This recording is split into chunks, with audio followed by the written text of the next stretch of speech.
Tiene 23 años y está sentado en una silla de madera en una escuela adaptada en el aeródromo de Mabalacat, en el norte de Filipinas, y el ventilador del techo gira lentamente en el calor de octubre, y no hace nada. Afuera, la pista de aterrizaje se hornea bajo un cielo del color de un hueso blanqueado. Las palmeras cocoteras se alzan sin moverse. No hay viento. No ha habido viento durante 3 días. El teniente Yuki Oseki lleva puesto su traje de vuelo. En su frente, atada con la precisión casual de un hombre que ha hecho esto 1000 veces, hay una hachimaki blanca, una diadema, con los caracteres de Hisho escritos con tinta de pincel. Victoria segura. Sus manos descansan sobre sus rodillas. Se le ha dicho que ha sido seleccionado. Se le ha dicho por qué. Se le ha dicho lo que se requerirá de él. No ha dicho que sí. No ha dicho que no. Está sentado en la silla y el ventilador de techo gira y está mirando algo que no está en la habitación. El vicealmirante Takijiro Onishi había llegado a Mabalacat la noche anterior, el 19 de octubre de 1944, habiendo volado desde Manila con un plan que ningún oficial naval japonés había propuesto formalmente por escrito antes, aunque varios lo habían discutido en voz baja en los márgenes de sesiones informativas donde los números ya no cuadraban.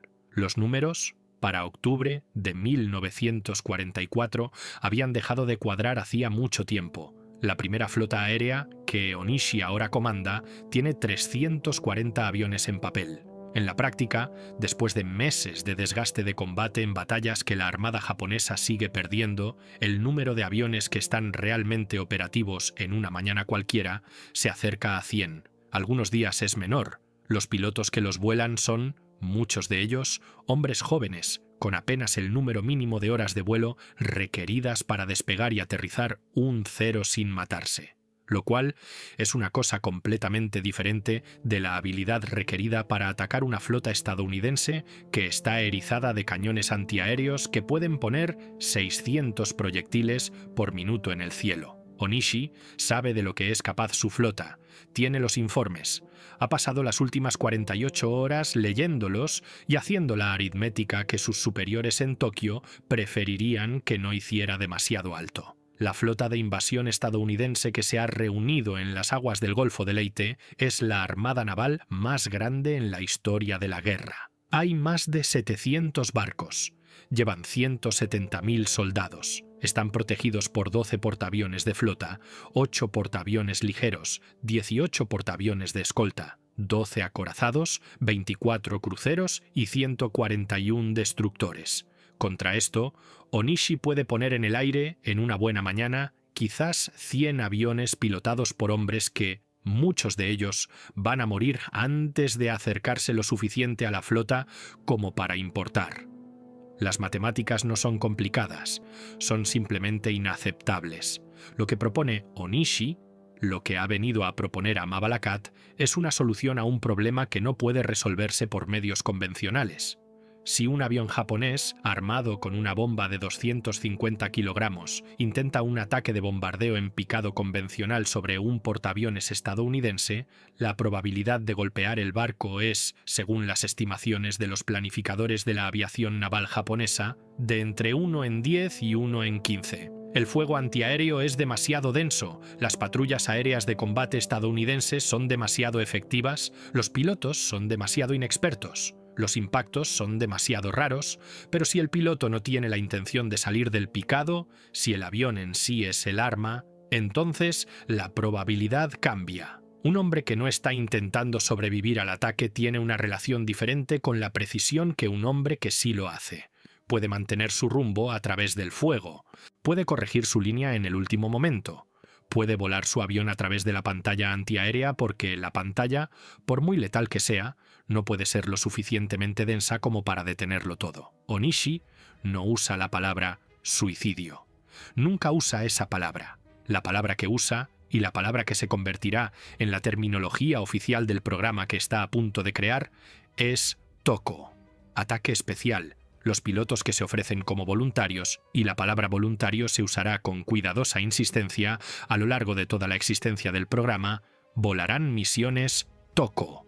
Serán pilotos TOCO, formarán unidades TOCO. La palabra que el mundo eventualmente usará para ellos, kamikaze, viento divino, el nombre de los tifones que destruyeron las flotas de invasión mongolas en el siglo XIII. Es una construcción de la prensa, una acuñación de propaganda, una glosa poética aplicada más tarde. Los hombres mismos, los pilotos que se sientan en las sillas de madera en las escuelas adaptadas en los aeródromos de avanzada de Filipinas, lo llaman de otra manera. Lo llaman toko, lo llaman su misión. Algunos de ellos lo llaman su deber. Unos pocos lo llaman algo que no pueden expresar con palabras en absoluto. Seki es uno de los 23 pilotos reunidos en la sala de reuniones de Mabalacat la noche del 19 de octubre. Onishi se dirige a ellos personalmente. No es un hombre dado a los sentimientos. Su reputación en la Armada es de franqueza, de competencia administrativa, de un intelecto que es preciso hasta el punto de la frialdad. Pero lo que dice en esa sala, según los relatos de los oficiales que están presentes, no es administrativo. Habla de la patria, habla del emperador, habla de la situación en términos que todos en la sala ya entienden porque tienen ojos y pueden mirar los mapas operacionales y contar los aviones y contar los barcos y llegar a la misma aritmética a la que él ha llegado. Luego pregunta quién se ofrecerá como voluntario. Los relatos de lo que sucede a continuación varían en los detalles, pero coinciden en el punto esencial. La mayoría de los hombres en la habitación dan un paso al frente, o levantan la mano, o asienten, o indican de alguna manera su disposición. El gesto no es, según la mayoría de los relatos, angustiado ni dramático. Es, según las descripciones de los testigos sobrevivientes, silencioso, como si se hubiera decidido algo que ya sabían que se decidiría, como si la pregunta no fuera realmente una pregunta. Seki no da un paso al frente de inmediato. Según algunos relatos, duda. Según otros, está entre los primeros. En lo que se está de acuerdo es en que, después de una breve pausa, cuya duración exacta varía en la narración, unos pocos segundos, tal vez más, se ofrece como voluntario. Es seleccionado para liderar la primera unidad. A la unidad se le da un nombre, la unidad Shikishima.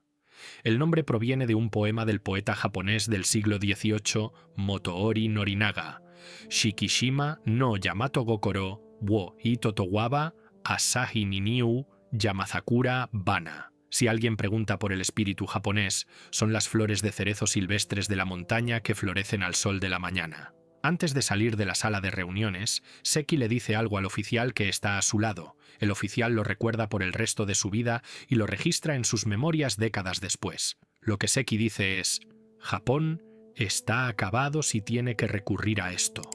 Lo dice en voz baja. No parece estar discutiendo. No parece querer que nadie cambie de opinión, incluido él mismo.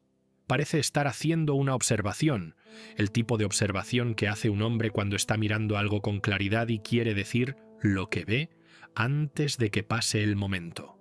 Luego se ata la hachimaki más apretada en la frente y sale a la noche filipina. Para entender cómo llega Japón a este momento, a la escuela adaptada, al ventilador de techo, a los 23 hombres en la habitación, es necesario retroceder más allá de octubre de 1944. Es necesario retroceder a la lógica que se ha estado desmoronando durante 2 años. Japón entra en la Guerra del Pacífico con la fuerza aérea naval más experimentada del mundo. Los pilotos que ejecutan el ataque a Pearl Harbor en diciembre de 1941 son profesionales. Hombres que han pasado años entrenando sobre objetivos chinos, hombres que pueden golpear a un barco en movimiento desde la altitud bajo fuego, hombres que han estado volando misiones de combate desde antes de que la mayoría de los pilotos estadounidenses tengan sus licencias. El Cero, el caza A-6M, que domina los primeros meses de la Guerra del Pacífico, es más rápido, más maniobrable y de mayor alcance que cualquier cosa que los aliados tengan en el Pacífico en ese momento. La aviación naval japonesa no es simplemente buena. Es, en el primer año de la guerra, la mejor del mundo. Luego viene Midway. La batalla de Midway, en junio de 1942, le cuesta a Japón 4 portaaviones de flota y, críticamente, el núcleo irreemplazable de su cuerpo de aviadores navales. Los pilotos que mueren en Midway no se reemplazan fácilmente. Entrenar a un piloto de portaaviones al estándar que requiere la Armada japonesa toma, en condiciones de tiempo de paz, entre 2 y 3 años de instrucción intensiva. La Armada no tiene 2 o 3 años, tiene el siguiente enfrentamiento y el siguiente, y la agotadora campaña de desgaste en las Islas Salomón, que le costará más pilotos experimentados en Guadalcanal, en la batalla de las Islas Santa Cruz, en 100 enfrentamientos más pequeños sobre la selva y las aguas cálidas del Pacífico Central. Para finales de 1943, la reserva de aviadores navales japoneses experimentados no está mermada. Funcionalmente desaparecido. Lo que los reemplaza son los productos de un programa de entrenamiento acelerado que está, para mediados de 1944, produciendo pilotos con horas de vuelo que los oficiales japoneses experimentados describen en memorandos privados con palabras que se traducen aproximadamente como insuficientes y, en momentos menos cautelosos, como peligrosas. El mínimo requerido para la calificación de portaaviones se reduce. Luego se reduce nuevamente. A pilotos que no habrían sido autorizados para el servicio de combate en 1941 se les asigna a unidades de primera línea porque no hay nada más disponible. Los aviones todavía están allí, las fábricas todavía están produciendo Ceros, produciendo bombarderos en picado Judy, produciendo bombarderos medios Betty, pero los hombres que pueden volarlos de manera efectiva se han ido. La prueba llega en junio de 1944, en el mar de Filipinas, en lo que los pilotos estadounidenses llamarán con afectuoso desprecio el gran tiro al pavo de las Marianas. La Armada Imperial japonesa compromete sus portaaviones de flota restantes en un ataque a las fuerzas estadounidenses que invaden Saipán. El ataque es masivo según los estándares de lo que Japón todavía puede desplegar. 473 aviones en 4 oleadas separadas. La patrulla aérea de combate estadounidense está esperando. Los inexpertos pilotos japoneses, volando hacia un muro de Hellcats, dirigidos por radar y pilotados por hombres que han pasado 2 años entrenando específicamente para matar ceros, pierden 383 aviones en 2 días. 383. A cambio, los estadounidenses pierden 29. 3 portaaviones japoneses son hundidos. La primera flota móvil, el corazón del poder naval japonés, deja de existir como instrumento ofensivo. Para octubre de 1944, cuando Onishi llega a Mabalacat, el cálculo no es estratégico en ningún sentido convencional. Es existencial. La pregunta no es cómo ganar la batalla por el Golfo de Leyte. La pregunta es si Japón puede encontrar una manera de imponer suficiente costo al avance estadounidense como para hacer de la eventual invasión de las islas de origen algo diferente a una conclusión inevitable. Los planificadores estadounidenses, para este punto, ya están trabajando en la operación Downfall, la invasión proyectada de Kyushu y Honshu, con estimaciones de bajas que ascienden, del lado estadounidense, a cientos de miles. Lo que esos mismos planificadores entienden, aunque no lo digan en público, es que el lado japonés absorberá bajas que son, según cualquier cálculo civilizado, catastróficas. La pregunta es si esas bajas se pueden imponer a los atacantes a un ritmo que haga que la invasión sea políticamente insostenible en Washington. El cuerpo de ataque especial no es, en este sentido, irracional. Es un intento desesperado de resolver un problema real por los únicos medios que aún están disponibles. La primera misión Toko se lanza desde Mabalacat el 21 de octubre de 1944. No es la unidad de Seki. Esa viene más tarde. Los primeros 4 voluntarios despegan temprano en la mañana bajo un cielo que se ha despejado durante la noche, con buena visibilidad, el mar debajo de ellos azul y vacío, como siempre lo está, antes de que aparezcan los barcos. ¿No encuentran nada? ¿Regresan a la base? La misión se cancela.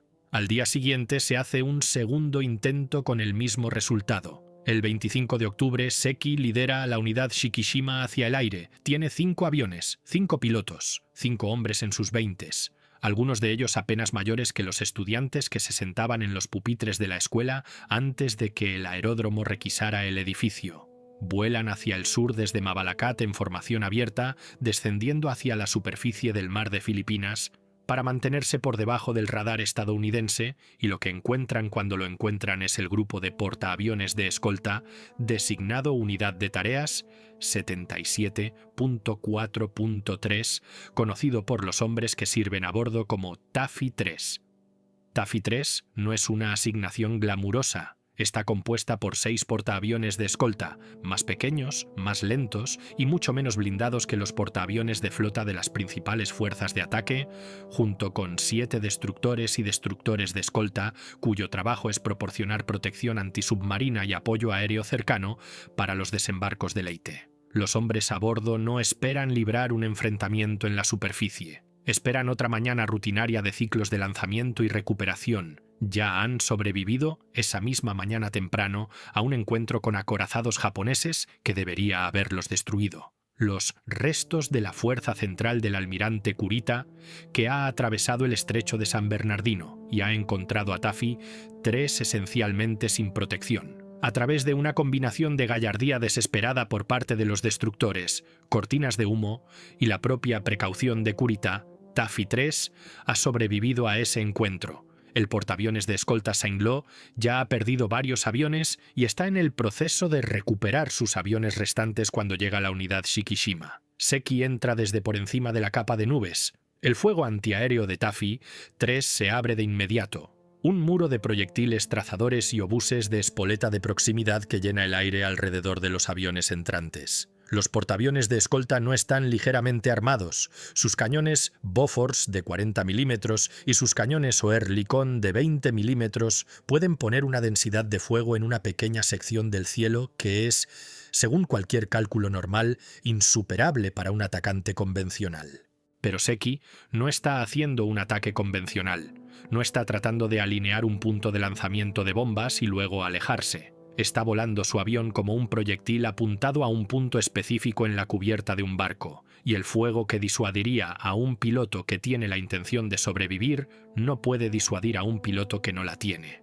4 de los 5 aviones encuentran sus objetivos. 1 golpea la cubierta de vuelo del portaaviones de escolta Kit Kun Bay y se desliza hacia el mar sin explotar. La bomba no se arma. 1 golpea el Kalinin Bay, atravesando su cubierta de vuelo y matando a 5 hombres. 1 golpea el White Plains. El propio Seki, según la mejor reconstrucción del evento, que los historiadores navales han podido reunir a partir de los informes posteriores a la acción y los relatos de los sobrevivientes, lanza su avión en picado contra la cubierta de vuelo del Saint-Lô. El Saint-Lô no sobrevive. La bomba que lleva el avión de Seki penetra la cubierta de vuelo y detona en la bahía del hangar, donde aviones armados y con combustible están siendo preparados para el próximo ciclo de lanzamiento. Las explosiones secundarias se propagan por el barco más rápido de lo que el control de daños puede responder. La orden de abandonar el barco llega a los pocos minutos del impacto. El Saint-Lô gira sobre su lado de babor y se hunde en menos de 30 minutos. 114 de sus tripulantes están muertos. Es el primer barco en la historia en ser hundido por un ataque suicida deliberado. El informe que llega al almirante Onishi en su cuartel general en Manila se lee, en el lenguaje económico de la comunicación naval, como una victoria. 2 portaaviones de escolta gravemente dañados. 1 hundido. 5 aviones gastados. 5 pilotos perdidos. La tasa de intercambio, según las métricas que los planificadores militares usan para evaluar los ataques, es favorable de una manera que ningún ataque convencional con 5 aviones contra una flota defendida podría haber producido. Onishi autoriza la expansión del programa. Lo que sigue a lo largo de los próximos 7 meses es uno de los procesos institucionales más sistemáticos de autodestrucción organizada en la historia de la guerra. Y llamarlo sistemático es importante, porque la tendencia a enmarcar el fenómeno kamikaze en términos puramente emocionales o espirituales, como si fuera simplemente la expresión de una disposición cultural a morir, pasa por alto el grado en que es, en todos los niveles, un programa militar gestionado con logística, protocolos de entrenamiento, objetivos de reclutamiento y jerarquías administrativas. Hay comandantes TOCO que presentan informes diarios de preparación, hay células de planificación TOCO que calculan la tasa de consumo de pilotos frente a la tasa de avance naval estadounidense y proyectan cuántas misiones adicionales serán necesarias para imponer el nivel deseado de desgaste. Hay oficiales de asuntos públicos que escriben los comunicados de prensa, los avisos de muerte, los haikus conmemorativos. Hay comandantes de base que manejan las ceremonias de despedida, el sake, las flores de cerezo si las hay, las fotografías, con la eficiencia de hombres que han realizado la ceremonia muchas veces y la realizarán muchas veces más antes de que termine la guerra, entre octubre de 1944 y agosto de 1945, el Cuerpo de Ataque Especial volará aproximadamente 3.800 misiones TOCO. Los pilotos que las vuelan son cada vez más jóvenes, cada vez más extraídos de los estudiantes universitarios que han sido reclutados bajo las sucesivas expansiones de mano de obra del ejército japonés. Hombres jóvenes que estaban estudiando literatura e ingeniería y economía hace 2 años y que ahora están siendo sometidos a programas de entrenamiento de vuelo que, para el final de la guerra, se miden en semanas en lugar de años.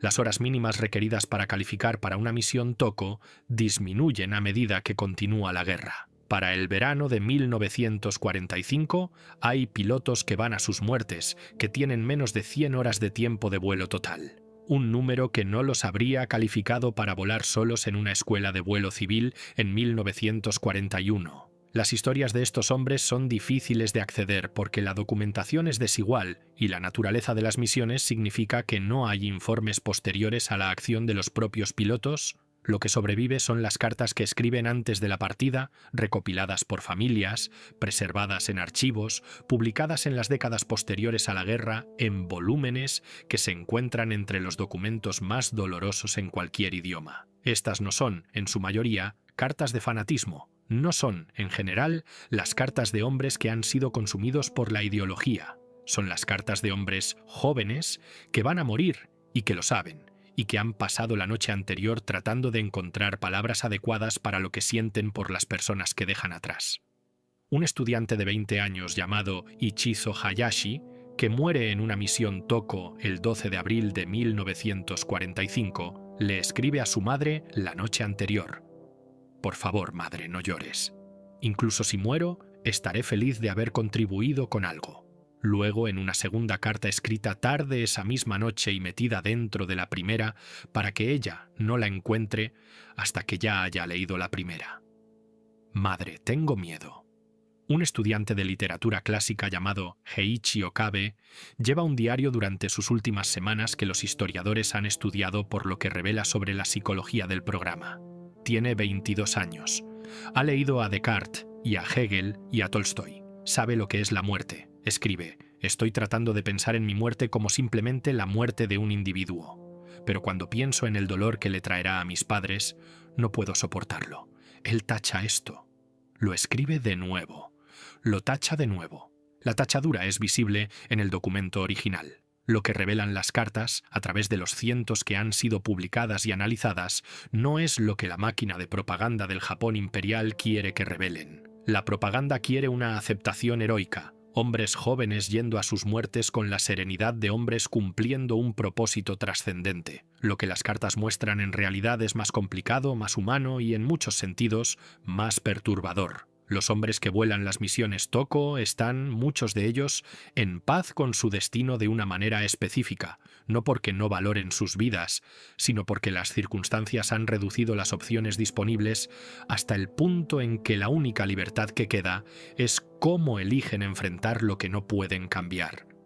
Okabe escribe, en su entrada final: «He llegado a un entendimiento. No es que quiera morir. Es que la situación es tal que mi muerte sirve a un propósito que mi vida no puede. Esto no es heroísmo, esto es aritmética». Muere el 22 de febrero de 1945, en una misión contra la flota estadounidense frente a Okinawa. La campaña contra Okinawa, que comienza en abril de 1945, produce la aplicación más intensa del programa TOCO en la guerra. El cuartel general imperial japonés compromete a casi 2.000 aviones de ataque especial a la batalla, organizados en una serie de ataques masivos coordinados llamados Kikusui. crisantemos flotantes. El primer Kikusui, el 6 y el 7 de abril, envía a 355 aviones Toko contra la flota estadounidense en un solo día. Los resultados son, desde una perspectiva militar japonesa, significativos. Para el final de la campaña de Okinawa, el Cuerpo de Ataque Especial ha hundido 36 barcos estadounidenses y dañado a casi 400 más. Ha matado a aproximadamente 5.000 marineros estadounidenses. Son las bajas navales más graves que recibe Estados Unidos en cualquier campaña individual en la Guerra del Pacífico. Tampoco es suficiente. La flota estadounidense frente a Okinawa no se retira, no vacila. Absorbe los ataques, entierra a sus muertos, repara lo que puede ser reparado y continúa la operación. Los destructores piquetes de radar, los pequeños buques de guerra estacionados lejos de la flota principal específicamente para dar una alerta temprana de los ataques Toko, sufren bajas catastróficas. Destructores como el Aaron Ward, el Laffey, el Bush, son golpeados por múltiples aviones en combates individuales, sus tripulaciones combatiendo incendios e inundaciones simultáneamente mientras más aviones entran a través del humo. El Laffey es golpeado por 6 aviones Tokko y 4 bombas en menos de 80 minutos y se mantiene a flote. La tripulación que sobrevive a la batalla lo llama por un nombre que no requiere traducción. Lo llaman el barco que no moriría. Pero incluso el Laffey no da marcha atrás. Nada da marcha atrás. Para el verano de 1945, los planificadores del programa Toko están trabajando con números que se han vuelto teológicos en lugar de militares. La invasión estadounidense proyectada de Kyushu, programada para noviembre de 1945 bajo la operación Downfall, requerirá la interceptación de miles de lanchas de desembarco, transportes de tropas y barcos de apoyo de fuego. Los documentos de planificación japoneses, recuperados después de la rendición, revelan que los militares han reservado más de 9.000 aviones para misiones Toko contra la flota de invasión, incluidos aviones de entrenamiento, biplanos obsoletos, cualquier cosa que pueda volar y llevar una bomba. Además de los aviones, hay planes para botes Toko, pequeñas embarcaciones cargadas de explosivos, tripuladas por un solo hombre que dirige hacia el objetivo, y kaiten, torpedos guiados por humanos en los que el piloto está sellado dentro del arma y la guía hasta el impacto por periscopio. Hay planes para Fukuryu, soldados nadadores que detonarán cargas explosivas contra los cascos de las lanchas de desembarco mientras están bajo el agua. La maquinaria de la autodestrucción se ha vuelto total. Lo que los hombres dentro de ella entienden, lo que los pilotos que esperan en los aeródromos del sur de Kyushu en agosto de 1945 entienden, mientras esperan la flota de invasión que la radio les dice que se acerca, es algo que los historiadores debatirán durante décadas después. La pregunta es siempre la misma. ¿Creían, genuinamente, que el sacrificio tendría éxito? ¿Creían que 9.000 aviones podrían detener a una flota de invasión del tamaño de la que los planificadores estadounidenses están reuniendo? Creían que el costo haría que la invasión fuera insostenible. Las cartas no responden claramente a esta pregunta. Lo que sugieren los diarios, lo que sugieren los relatos de los oficiales sobrevivientes, es que la creencia y su ausencia no eran, para este punto, las categorías relevantes. Los hombres que esperan en los aeródromos del sur no están, muchos de ellos, esperando porque creen que ganarán. Están esperando porque la alternativa, la pregunta de qué sucede si no van, si se dan la vuelta, si dicen no, es una que la sociedad a su alrededor, la máquina militar en la que están inmersos, las familias que dejarán atrás, han hecho impensable. La coacción no es, en su mayor parte, explícita. No hay un pelotón de fusilamiento para el piloto Toko que rechaza su misión. Pero la arquitectura social de la vergüenza y la obligación y la identidad colectiva que rodea al programa es tan completa, tan total, que el rechazo es, para la mayoría de ellos, genuinamente inconcebible de una manera que va más allá del miedo al castigo. Hay excepciones. Hay hombres que se vuelven locos esperando y son retirados del servicio por motivos psiquiátricos. Hay hombres que beben hasta quedar inconscientes la noche anterior a sus misiones y a la mañana siguiente se los encuentra incapaces de volar.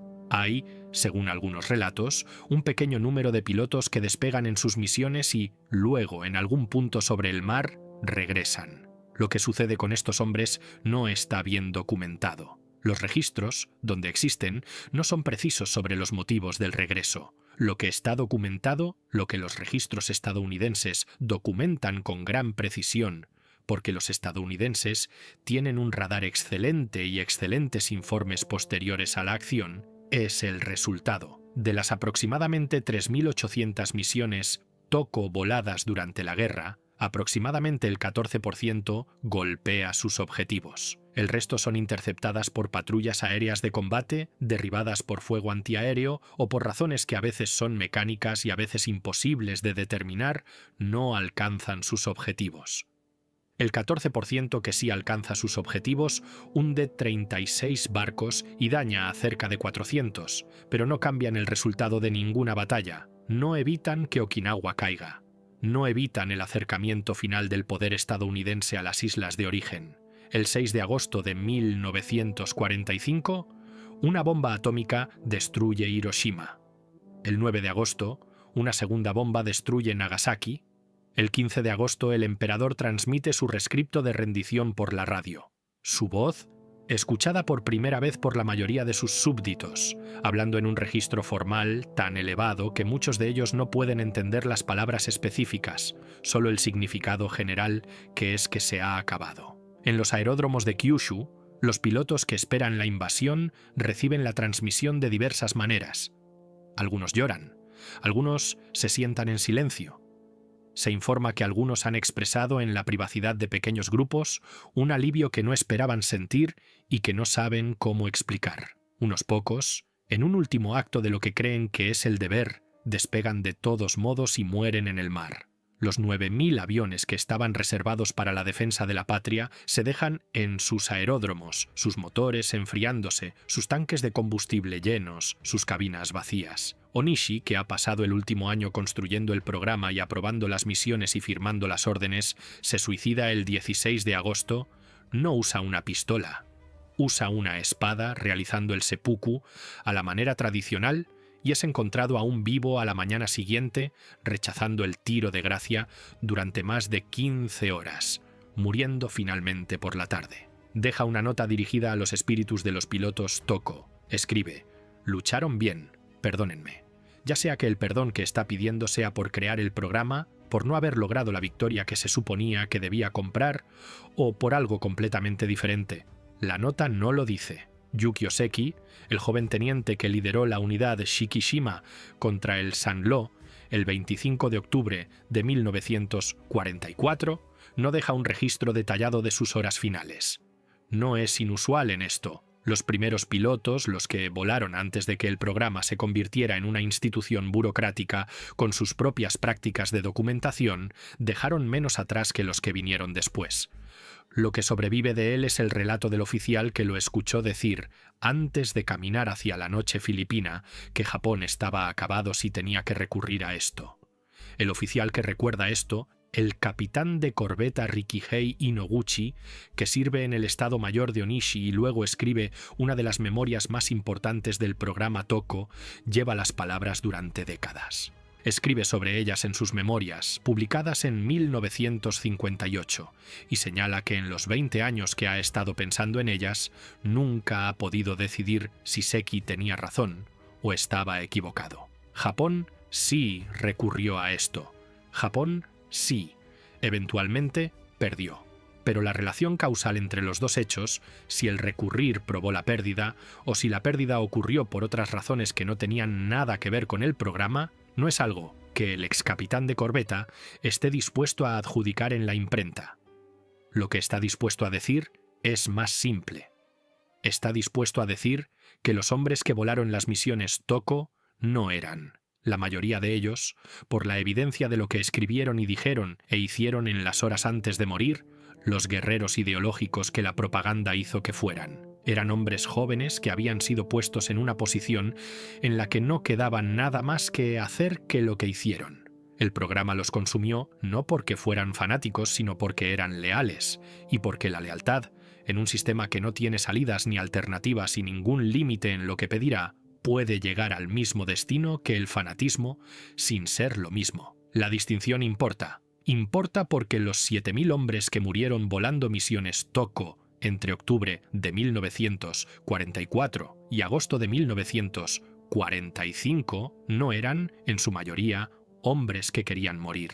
Eran hombres que querían vivir en un país que todavía existiera y a quienes las personas y las instituciones en las que confiaban les dijeron que el precio de la existencia de ese país era el suyo propio. Lo pagaron. El país cayó de todos modos. Y la pregunta de qué significa eso, si el pago se desperdició, si se les quitó bajo falsos pretextos, si hay algo en la maquinaria de los estados en guerra que convierte las lealtades humanas más profundas en instrumentos de su propia destrucción, no es una pregunta que los aeródromos de Kyushu, que estaban vacíos en agosto de 1945, puedan responder. Algunas preguntas la historia solo las hace. El responder se deja a quien todavía esté vivo. Si esta historia te impactó, dale a me gusta y suscríbete. Encontramos estas historias olvidadas todos los días. La pregunta para ti: ¿eran los pilotos kamikaze víctimas trágicas de un sistema que no les daba una opción real? ¿O eran voluntarios genuinos que entendían exactamente lo que estaban eligiendo? La línea entre esas dos cosas es más delgada de lo que podrías pensar, y el lugar donde la trazas dice algo sobre cómo entiendes la lealtad, la coacción y lo que la guerra les hace a los hombres que están en ella. Deja tu respuesta en los comentarios y mira este próximo video. No vas a creer lo que hicieron estos hombres.